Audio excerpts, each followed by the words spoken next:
দাবিয়ে আন্দোলন, এসো ভাই এসো বোন। সাধারণ মানুষ আসলে কিভাবে নেবে? শেখ হাসিনাকে বাংলাদেশের মানুষ এখন চরম পরিমাণে ঘৃণা করে। সে যে একজন খুনি, সে যে বাংলাদেশের মানুষদেরকে নির্বিচারে খুন করে, ছাত্রদেরকে খুন করে, আমাদের ভাইদেরকে খুন করে, আমাদের বোনদেরকে খুন করে।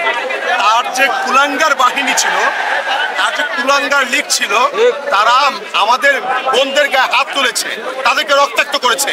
আপনারা কি মনে করেন শেখ হাসিনা যদি আসে তার প্রতিদান কি বাংলাদেশের মানুষ নেবে না? বাংলাদেশের মানুষ কি শেখ হাসিনা যে বাংলাদেশের মানুষকে প্রতিশোধ শিখিয়ে গেছে, সেই প্রতিশোধ কি বাংলাদেশের মানুষ নেবে না? শেখ হাসিনাকে বলবো, যদি আপনি একদম সাবধানে থাকতে চান, যদি ভালো থাকতে চান, সুস্থ থাকতে চান, আপনারা যারা দোষর ছিল তাদেরকেও আপনারা আপনাদের সাথে করে প্লেনে করে নিয়ে যান, নয়তো তারাও আপনার জন্য কিন্তু এখন বিপদে পড়ছে। তারা নাকি রাস্তায় বেরোতে পারছে না। অনেকে আমাদের কাছে ফোন দিয়ে তাদের মাদেরকে ফোন দেওয়া, তারপর কান্নাকাটি করছে, বাবা আমার ছেলেটাকে বাঁচা, আমার ছেলেটাকে মাইরো না, ও কিছু করে নাই, যত দোষ শেখ হাসিনার। এখন দোষটা যে শেখ হাসিনা, এই শেখ হাসিনার দোষীদেরকে বলেন, তোর নেতা তো গেছে প্লেনে, তুই পালাবি কনে? তোর নেতা গেছে প্লেনে, তুই পালাবি কনে?